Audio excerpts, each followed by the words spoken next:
షర్మిల కూడా అడిగిందిగా. షర్మిల ఇద్దరిని అడిగింది. జగన్మోహన్ రెడ్డి పడితే అందరికీ వేస్తా అన్నారు, కొందరికి ఒక్కరికి వేశారు అని. షర్మిల ఈరోజు చాలా పాయింట్లు లేవదీసింది. వాళ్ళ తండ్రి వారసత్వం, ఆయన విగ్రహాల మీద దాడులు, అసలు ఆయన వైఎస్ఆర్సీపీ పార్టీ వాడు కాదు, కాంగ్రెస్ లో పుట్టి కాంగ్రెస్ లో పెరిగి కాంగ్రెస్ లో సీఎం అయ్యి కాంగ్రెస్ లో పోయినవాడు, చనిపోయినవాడు, ఆయన పట్టుకొని మీరు వైఎస్ఆర్సీపీకి సంబంధించిన వాడు అని చెప్పేసి ఓ అని దాడి చేస్తున్నారు. కరెక్ట్ కాదు. ఇప్పుడు కాంగ్రెస్ ఏమంటుంది అది? ఏమంటుంది అది? కాంగ్రెస్ లో పుట్టి కాంగ్రెస్ లో పెరిగి కాంగ్రెస్ లో పోయినోడు వైఎస్ఆర్సీపీ అంటే ఏంది ఇరుగు అదేదో ఉంటుందిగా, వైఎస్ రాజశేఖర్ కాదు, యువజన శ్రామిక రైతు పార్టీ అది. ఆయన మీద దాడి చేయకూడదు. అసలు ఆయనకి వాళ్ళ పార్టీకి సంబంధమే లేదు. ఆయన మీద దాడులు చేస్తారు, తగలబడతారు విగ్రహాలు. ఏందాయన మీరు అని అంటారు. ఇప్పుడు విగ్రహాలు బాగా కొట్టిందంటే నేను స్పందించలేదు కదా, దాని బంద స్పందించలేదు. అన్నిటి కలిపి ఇప్పుడు స్పందించింది. ఇప్పుడు స్పందించిందా? బండ పడింది ఏమంటావునా? అంటే ఇప్పుడు ఎవరి బాధలు వాళ్ళది, ఎవరి ఇది వాళ్ళది. ఇప్పుడు ఆయన ఆదరించలేదు, ఏం చేస్తుంది? వెళ్ళిపోతుంది బయటికి, వెళ్ళిపోయింది. అలా ఆదరించి ఉంటే ఇలాంటి పరిస్థితి ఉండేది కాదు. ఎందుకన్నా వాళ్ళకి ఏడ కుదరలేదంటే ఇద్దరు ఉండాలని లేక మేము ఒక్కడమే ఉంటామని కుదరదు ఏమంటారు? ఇప్పుడు ఎవరైనా కానీ ఓన్ బ్రాండ్ క్రియేట్ చేసుకోవడంలో భాగంగా చాలా విన్యాసాలు చేస్తారు గురు. ఈయన ఓన్ బ్రాండ్ క్రియేటింగ్ జరిగింది. ఆయన చేసుకున్నాడు. దాని తోడు అన్నట్టుగానే అవినాష్, భారతిరెడ్డి బాగానే చక్రం తిప్పారు. ఆ తిప్పిన చక్రానికి ఈయన బాగా సెట్ అయిపోయాడు. అవును, కరెక్టే కదా. ఇంకా ఏందన్నా వైఎస్ఆర్ తొక్క తోటకూర అని నువ్వే పెద్ద వైఎస్ అన్నారు. ఆయన నిజంగానే నేనే పెద్ద వైఎస్ అనుకున్నాడు. నువ్వే పెద్ద వైఎస్ అన్నారు, నేనే పెద్ద వైఎస్ అనుకున్నా. ఆయన కోరిక కూడా అదే, మా నాన్నకన్నా మించిన కొడుకుగా నేను పేరు సాధించాలని.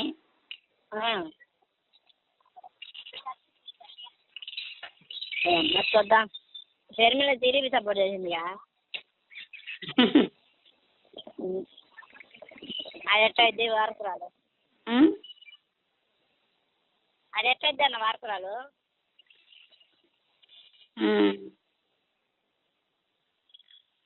చంద్రబాబు కాంగ్రెస్ కూడా ఫ్రెండ్షిప్ లో చేసిండు ఆ రోజు కడపలో కూడా తిరుమల కోటేమని చెప్పారుగా.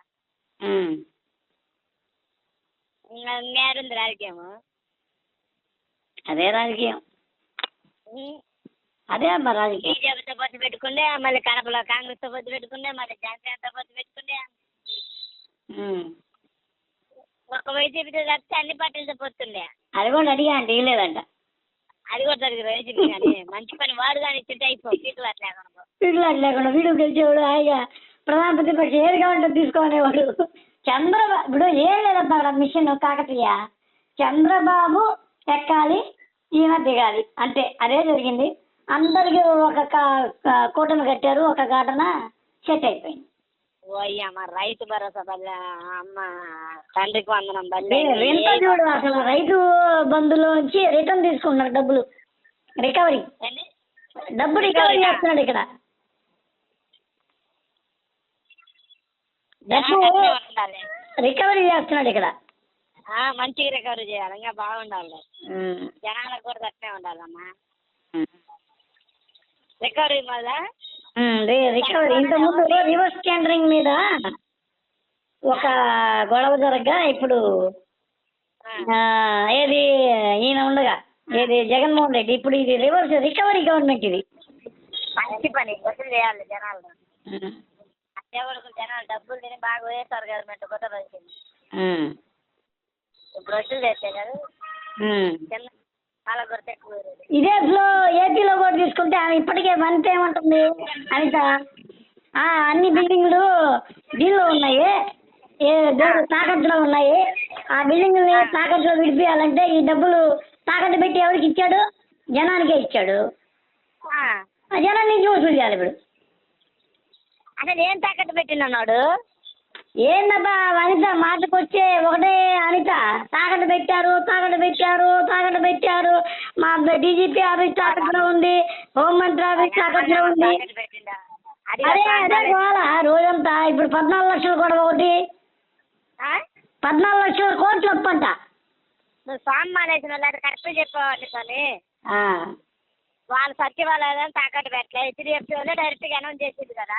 అవును నేను కాదలేదబ్బా, ఇప్పుడు ప్రాపగాండా. ఇప్పుడు వాడు నిన్న ఉదయాన్నే ఒకటేసాడు యాడు ఏబిఎనోడు, చేనేతని నిలువున ముంచి ప్రజాధనాన్ని లూటీ చేసిన 2 ప్రభుత్వాలని తీసుకుపోయి రుచితే జనం ఓమ్మో అవునా ప్రజాధనమా, నేను కట్టిన పన్నులు చేనేతోళ్ళకి ఇచ్చేసారా, అదట్టయిందా ఆపుకోక పెట్టారా, అదైందా ఇదైందా ఏడుస్తాడు కదా. 37 కోట్లు అంట ఇది తీయటానికన్నా, చెట్లు తీయటానికి అమరావతిలో. ఏం తీయటానికి? 37 కోట్లు అంట అమరావతిలో చెట్లు తీయటానికి. ఏం తీయటానికి? అదే ఖర్చు పిచ్చి మొక్కలు తప్పికనే 37 కోట్లు అంట. వాళ్ళంతా అంతే అమ్మా. ఇప్పుడు నీకు కియాకి ఇచ్చిన భూమిని దున్నడానికి 350 కోట్లు 400 కోట్లు. అన్న క్యాంటీన్లు అదొక స్కాము. అన్న క్యాంటీన్లు ఏమనుకున్నావు, మొత్తం స్కామ్ అయ్యి తెలుసా నాకు. అదిలా ఏళ్ళు పెట్టి రీసెట్ దానికి అయ్యే ఖర్చు, ఆ క్యాబిన్కి అయ్యే ఖర్చు ఒకటి ఉంటుంది, ఇంకో దానికి పెట్టే ఖర్చు రాసేది ఒకటి ఉంటుంది. అసలు అంతెందుకు మొత్తం నీకు హెరిటేజ్ ఫుడ్ అంతా దానిలోకి పోయా అయిపోయింది. ఇటు లాభం అటు లాభం. జనాలకు తెలుసు అన్నాక లంచ గురుకులు వచ్చేలా ట్యాంపరింగ్ బంపరింగ్ ఒకటే జరిగిందబ్బా ద్రోహం. ఏం జరిగింది సార్ నీకు? జగన్మోహన్ రెడ్డి ఉండగా ఎవడి మాట వినలా. ఇప్పుడు జగన్మోహన్ రెడ్డి ఉండగా ఎవడి మాట వినలా. ఈ రోజున ఒక కూలి నాలి వీళ్ళందరికీ ఉత్సపడుతుంది. ఎందుకంటే ఏది ఫ్రీగా ఇయ్యరు, అర్థమైపోయింది. వాళ్ళు చెప్పింది చేసుకుంటా బతకాలి, అప్పుడే డబ్బులు. ఆ సిచ్యువేషన్ నుంచి వాళ్ళని బయటపడేశాడు.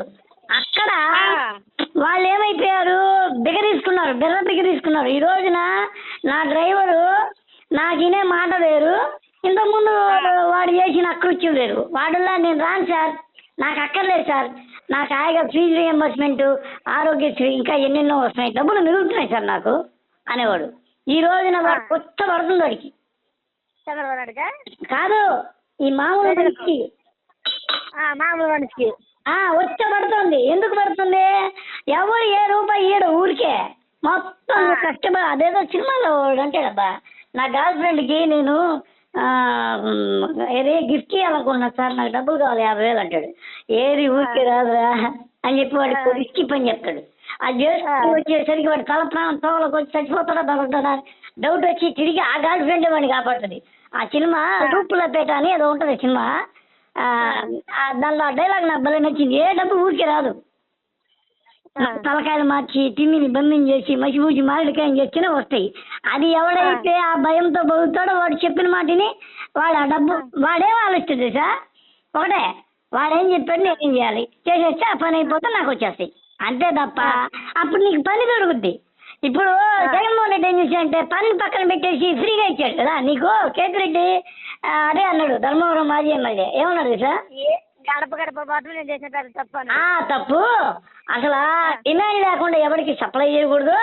నీకు అడగ్గా నువ్వు చేసిన పని ఉంది చూసావా, దానికి ఉన్న తీపి నువ్వు అడగకుండా చేసిన పనికి తీపే ఉండదు. అవును, అసలు ఆ సూత్రం ఇతనికి తెలియదు. ఇతను ఏమనుకున్నాడంటే ఈ అటు ఇటు కానీ అనామకమైన పాస్టర్లు ఉంటారు, వాళ్ళు చెప్పే మాటలు వినేసాడు ఈయన. సార్ మీరు ఎగ్గేసుకొని ఇచ్చేయండి. అసలు ఆ పథకాలన్నీ పాస్టర్లు రాసినవి, అవన్నీ నాకు తెలుసు. పాస్టర్తో నేను మాట్లాడా, ఇవన్నీ మేము ఇస్తామండి అన్నాడు. నేను కడపలో దిగినప్పుడు ఏంటండి ఈ పథక రచనలంతా ఎవరివన్నీ డీటెయిల్డ్గా మాట్లాడా, ఇవన్నీ మేము ఇచ్చినవే. ఎందుకంటే మాకు లోయరు గ్రౌండ్ బాగా తెలుసు కాబట్టి మేమే ఆయనకి అసలు ఆయన దగ్గర ఎల్వి సుబ్రహ్మణ్యం ఉద్యోగం ఊడిపోవడానికి కారణం అదే కదా, పాస్టర్లే కదా. ఎవరు ఎల్వి సుబ్రహ్మణ్యమా? ఆయన చదివేయడానికి గల కారణం ఏందనుకున్నావు, పాస్టర్లే. వాళ్ళు ఆ రోజు కేక్ కట్ చేశారు, వాళ్ళు కేక్ కట్ చేశారు. ఎందుకో ఇదే హిందూ పోయినాడనే? హిందూ కాదు, ఆయన ఏమన్నాడు, హిందూ దేవాలయాల్లో క్రిస్టియన్లతో అవదు, అన్య మతస్థులు కూడదు అని ఆయన అంటే, అసలు అంబేద్కర్ రాజ్యాంగం ప్రకారము ఏముంటుంది, ఎప్పుడైతే ప్రభుత్వ ఖజానాలు అది ఆ డబ్బు పోయి చేరుతుందో అప్పుడు ఆటోమేటిక్గా అందరికి పంచాలి ఆ డబ్బు, అందరి డబ్బు అది. ఎవరిదైనా ఏ దేవుడిదైనా అది ప్రభుత్వం అధీనంలో ఉంటే దైవాదాయ ధర్మాదాయ శాఖ అది అందరి డబ్బు, రాజ్యాంగం అదే చెప్పింది అని వాళ్ళు అంటారు. లేదు ఈ పడవలు వస్తాయి నీకు యాంటీ హిందూ సీఎం అనే పేరు వస్తుంది, అక్కడి నుంచి మొదలైంది ఆయనకి చీడ, అక్కడి నుంచి మొదలైంది ఆయనకి పీడ, పాపం శాపంతో కొట్టుకుపోయాడు. అక్కడి నుంచే మొదలైంది ఆయన పతనం. ఆ తర్వాత క్రిస్టియన్స్ పతనం. ఇంకోటి అల్లుడు వచ్చి అదే ఇంటల్లుడు అనిలు వచ్చి క్రిస్టియన్ సంఘాలకి మీటింగ్ పెట్టి మొత్తం మీరెవరు ఈ బాకండి అన్నాడు. మధ్యలో వీళ్ళేందుగా విధ్వంసం చేశారు, ఆలయాలు అవి ఇవి రథాలు తగలబెట్టాలి ఇవన్నీ చేశారు. అది ఎందుకు, దానిలో ఒక సెంటిమెంట్ ఉందంట. ఎప్పుడైతే దైవ ద్రోహం జరుగుతుందో ఆ రాజ్యపు రాజుకి ద్రోహం జరుగుతుంది, హాని జరుగుతుంది. అది ఒక టెక్నిక్ అంట. ఎందుకు చేస్తున్నది ఇవన్నీ నేను రీసెర్చ్ చేశా. చేస్తే దానిలో ఒక దాగుంటుంది. ఎప్పుడైతే ఆ రాజు బలహీనంగా ఉన్నాడు కాబట్టి ఇదంతా నాకు ద్రోహం జరిగిందని దేవుడు అనుకుంటాడంట. అలాగా ఇవన్నీ ఈయన మీద పనిచేసినాయి. ఈయన తల్లి చెల్లె కాదు, ఈ మంచి పనులన్నీ దాంట్లో కొట్టకపోయినాయి. ఇప్పుడు నీకు అదే గో బ్రాహ్మణ బ్రహ్మ అనేదో మంత్రాలు చదువుతారు చూసావా, వాళ్ళని ఎవరిని కాపాడుకోవాలో వాళ్ళని కాపాడుకుంటూ రావాలి. అది ఒక రెడ్డికి మామూలుగా తెలుసు. రెడ్డి నాకు ఒక కథ చెప్పాడు ఒకసారి. ఆయన రమణారెడ్డి ఆయన పేరు. ఆయన మా ఊర్లో నెల్లూరులో. ఆయన ఏమన్నా తెలుసా, ఒక రాజంట దండయాత్ర చేస్తూ ఒక రాజ్యానికి పోయాడంట. ఎన్నెన్నో తలకాయలు దగ్గొట్టిన రాజు ఒకసారి కత్తి పైకి లేపేసరికి అక్కడ ఒక బ్రాహ్మడు వెనకాల కొన్ని వందల గోవులు ఉన్నాయంట. వాడు తలకాయ కత్తి కింద మొన ఆంచి 3 సార్లు కొట్టి దండం పెట్టి వెళ్ళిపోయారట. ఏం సార్ వాళ్ళు ఒక్కడే ఉంటే వాడిని చూసి భయపడి వెళ్ళిపోతాం మీరు అని అడిగారంట వాళ్ళు. అరే అది వచ్చా బ్రాహ్మణ వచ్చా మన వల్ల కాదురా, మనకొద్దు అని చెప్పి దండం పెట్టి వెళ్ళిపోయాడంట. ఒక రాజు ఇచ్చిన చిన్న అగ్రహారపు బ్రాహ్మడు వాడు. అంటే అది జాగ్రత్తగా కవర్ చేసుకోవాలి, అది చేసుకోకుండా మిస్ అయింది ఆయనకి. అందుకే లాస్ట్లో చెట్టు వేసి చూశాడు, అది చెట్టు కాల హిందూ చెట్టు వేసి చూశాడు కదా. ఆమె కూడా చాలా ఇది చేసింది, దానిలో ఆ ప్రసాదం తినకుండా కింద పడి మీద పడి చాలా పాటలు పడింది ఆ భారతిరెడ్డి కూడా. వాళ్ళకి కాల ఆయనకి తొలి రోజు నుంచి ఉంది శాపం, బ్రాహ్మణ శాపం. నన్నైతే మహామనిషి నేరుగా అన్నాడు, నువ్వేం బాపనాడు కదా, నీ బాపనోడిని ఆ విధంగా దించేస్తే నీకు రోషం పొంగుకొని రావాలి, నువ్వు ఎల్వి సుబ్రహ్మణ్యం కాదు, ఎల్వి సుబ్రహ్మణ్యం అప్పుడు చీఫ్ సెక్రటరీ కదా, ఈయన ఎక్కిన వెంటనే.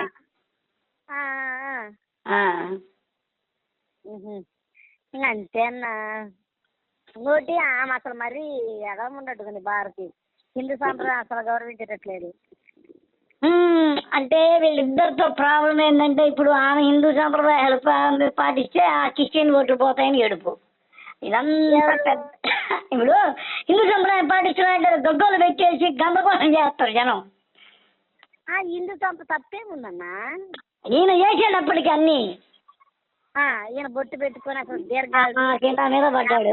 ఏం కాదు ఫస్ట్ నుంచి ఏమి అది మొదలు పడిపోయింది ఆ టయానికి. మావిడ చెప్పింది కదా, మావిడ ఒక మహాపాదయాత్ర చేసింది ఈ సంక్రాంతి ఆ టైంలో అనుకుంటా. కొన్ని రోజులు పాటు తిరిగి గుళ్ళు గోపురాలు తిరిగి మొత్తం చేస్తే అందరు గుళ్ళల్లో గోపురాలు అందరు జగన్ క్రిస్టియన్ కదా అని తిడతారంట. అవునా? అది యాంటీ హిందూ భయంకరమైన ముద్ర వేసారు బీజేపీ వాళ్ళు, వేసినట్టే పడింది. అది కొట్టింది దెబ్బ, దెమ్మ తిరిగింది. ఏం కాదు ఉన్నప్పుడు చంద్రబాబు నాయుడు అన్న అమ్మకు వందనం అయ్యి ఏటందా వాడి. నేను కాదల్లా, వాడికి అసలు వెళ్ళనే అక్కర్లా, వాడే పెద్ద వెళ్ళను. వాడే మళ్ళీ కాదు అనుకుంటున్నాడు. నాకు తెలిసిన విషయం. పవన్ కళ్యాణ్ కూడా తెరవ చేస్తాడు ఈసారి తోటోడు. అంతే. అసలు పూర్తిగా రాజకీయాలకు పనికి రాకుండా పోతారు. ఏమంటారా? ఎవరు? పవన్ కళ్యాణ్ పూర్తిగా. అవన్నీ మనం ఎట్లా చెప్తాం? అసలు నేను ఈ ఎన్నికల్లో ఒకటి మైండ్లో పెట్టుకున్నా. ఏం తెలుసా? లోకేష్ కి పవన్ కళ్యాణ్ కి రాజయోగం ఉందో లేదా 2024 ఎన్నికల్లో తేలిపోద్ది. మామూలుగా రాజయోగం ఎవరికి ఎక్కువ ఉంది ఇప్పటిదాకా అంటే జగన్మోహన్ రెడ్డికి ఉంది.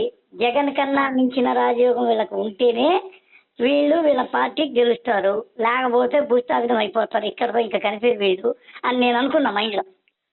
ఇది రాజయోగానికి సంబంధించిన పోటీ అని నేను అనుకున్నా. ఎందుకంటే అది యోగం లేకపోతే వాడికి ఆ పీఠం దక్కదు. వీళ్ళకు ఉందని నిరూపించబడిపోయింది. అంటే వీళ్ళు బతుకుతారు. ఇప్పుడు జగన్మోహన్ రెడ్డి ఒక్కసారి కాకపోయినా ఒకసారి 151 సీట్ల పెద్ద దెబ్బ కొట్టాడు కదా. ఆ దెబ్బ అనేది వాడిని కొన్నేళ్ళు అవుతుంది బండి. ఆ బండి అనేది వీళ్ళు లాగలిగారు. ఇప్పుడు లెక్క అయింది అది. అంటే కౌంట్లో పడ్డారు వీళ్ళు. వీళ్ళకి ఒక పాయింట్ చేరిందిగా ఇప్పుడు.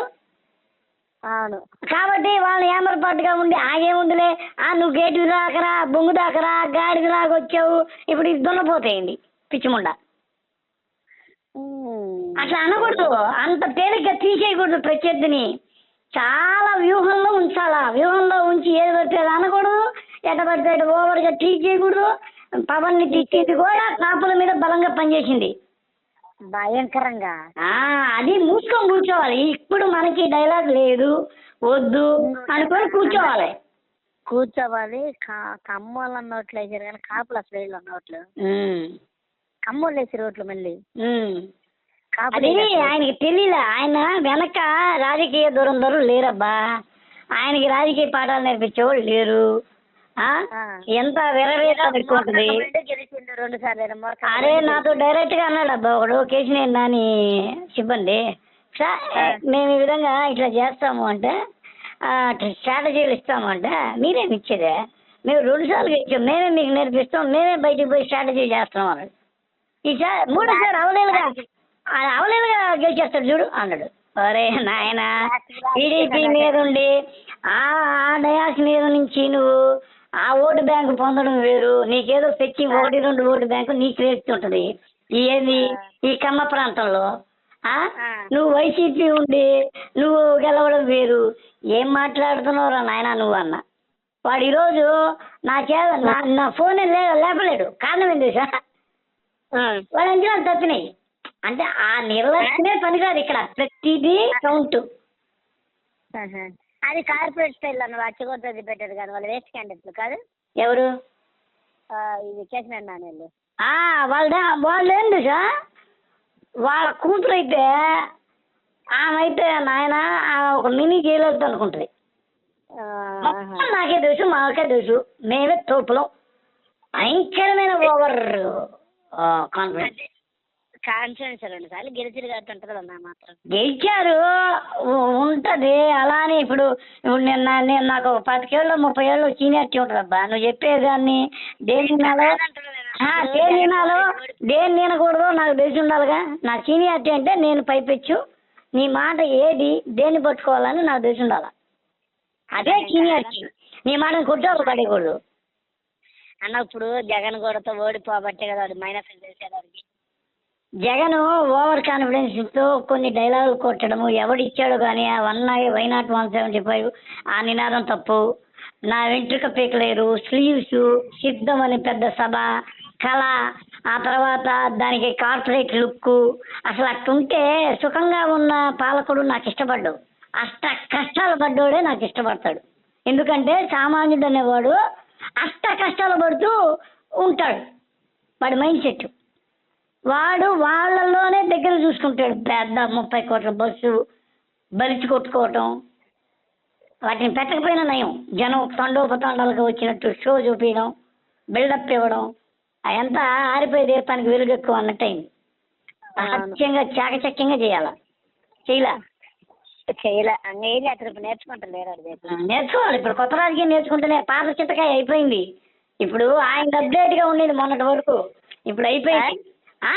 ఒకటే అబ్బా, నేను నీకు చాలా మంది చెప్పే మాట, ఈ ప్రతి సీన్ లో చూడు ఒకటే సన్నివేశం ఉంటే అది ఎక్కదు. ఏ సీన్కి ఆ సీను కొత్తగా రక్తి గట్టడమే కరెక్ట్. బాగా చేస్తాడు. ఈ రోజు 14 లక్షలు అన్న నువ్వు తిన్న కొత్త సీన్ అన్నావు కదా, నువ్వు అదే మాట అన్నావు కదా. ఫస్ట్ ఈసారి మేనిఫెస్టోలో ఉండేది రుణమాఫీ. మొన్న అన్నా నేను నీతో. నిజమన్నది. అడిగితే దానికి ఏమని చెప్పాలి? సమీక్ష చంద్రబాబు నాయుడు వేల కోట్లు అప్పు చేసిపోయింది, తీసేయి. ఈసారి అమ్మఒడి నీకు 15,000, నీకు 15,000, నీకు 15,000 అడిగితే చంద్రబాబు నాయుడు డబ్బు అంతా ఖాళీ చేసిపోయింది. అంటే తీసేయి. 4 పథకాలు 2 పథకాలు ఇచ్చేది. కరెక్ట్ 2-3 పథకాలు అందరికి ఇవ్వాల. అంతకు తప్పితే ఎక్కువ ఇవ్వకూడదు. అందరూ పని చేసుకునేటట్టు చేయాలి. ఏమంటారు? మోడీ ఈ రోజుకి గెలిచాడంటే, ఇప్పటికీ గెలుస్తున్నాడంటే అతను ఇచ్చి కాదబ్బా, తీసుకొని. అది గుర్తించకుండా, రాజకీయం తీసుకోకుండా నువ్వేం పీకలేవు. ఫస్ట్ గుర్తుపెట్టుకో. ఎప్పుడు కానీ జనం దృష్టిలో నీ మీద ఆధారపడి, నాకు మొన్న కేకేశ్వరి వాడు చెప్పాడు, జనం ఇదే మాట అన్నాడు. అసలు మోడీ అనేవాడు ఏమన్నా ఇచ్చాడా నీకు? మొత్తం నీ దగ్గర ఉన్న ఓడ్చుకుందే కదా, అయినా నువ్వు గెలిపిస్తున్నావా? ఏంది అన్నాడు. ఏంది కారణం అని అడిగా నేను. ఏం లేదన్నా, ఎమోషన్ ని గ్యాదర్ చేస్తాడు. అతను నీకు గూండాలాగా పనిచేస్తాడు. ఎలాగా? నువ్వు ఏదైనా నీ హిందుత్వానికి. ఈరోజు ఒక నుపూర్ శర్మ అనేది పొరపాటున వికీపీడియాలో ఉన్న మాట చెప్తే పాకిస్తాన్ నుంచి ఒకడు చంపడానికి వచ్చాడు. ఆ అమ్మాయి డీపీ పెట్టుకున్న వాళ్ళకి దాన్ని ఏమంటారు, ఆ టైర్లో ఒకడు రాజస్థాన్లో వాడిని చంపేశారు 2 ముస్లింలు వచ్చి. ఇది కానీ కాంగ్రెస్ కానీ దాన్ని కానీ వదిలేసామంటే మన పరిస్థితి జడు పుట్టుకుంది. ఇట్లాంటివి ఎన్నో. ఈరోజు ఇదే రాహుల్ గాంధీ అనేవాడు పరమశివుణ్ణి ఫోటో చూపించి వాడికి ఎంత గుద్దబలుపు అహంకారం చూడు. క్రిస్టియన్ దేవుళ్ళు, ముస్లిం దేవుళ్ళు ఆయుధాలు పట్టి ఉండరు, హిందూ దేవుళ్ళు ఆయుధాలు పట్టుకొని ఉంటారు, వీళ్ళు హింసాత్మకవాదులు అని వాడు దేవుళ్ళ మీదకి వెళ్ళిపోయాడు. అది ఎంత పెద్ద చెడ్డ అన్నాడు. అది ఎంత పెద్ద చెడ్డ విషయం తెలుసు అది. అది నువ్వేమైపోతాడు, వీడు అదురుకుంటాడు. మెజారిటీ ఎవరున్నారు ఇక్కడ? హిందువులు. వాళ్ళు ఏమనుకుంటారు, ఈ ముండా కొడుకు వచ్చాయంటే వీడు విధ్వంసం చేస్తా. అసలంతా సాయి గారు చెప్పాడు, జగదీష్ సాయి. చూసుకో, వాడు అన్నాడు, వచ్చే రోజుల్లో నీ ఊర్లో నీ వీధిలో నువ్వు వినాయక చవితి చేసుకోవాలన్నా, శ్రీరామనవమి చేసుకొని పండుగ చేసుకోవాలన్నా, నీ జాతరలు ఆషాఢ మాసాలు బోనాలు చేసుకోవాలన్నా ఆ వీధిలో ఉన్న అన్య మతస్థులు క్రిస్టియన్ ముస్లింలు నీకు పర్మిషన్ క్రిస్టియన్ నువ్వు చేసుకోవాలి. అవును, అలాంటి జీవో తెచ్చా అంట సాయి గారు చెప్పాడు ఒకసారి. చెప్పింది తెలుసు నేనన్నా. ఇంక ఎక్కడైనా కుదురుద్దా గురు? నీకు ఎట్టుంటది, అదురుకో నువ్వు.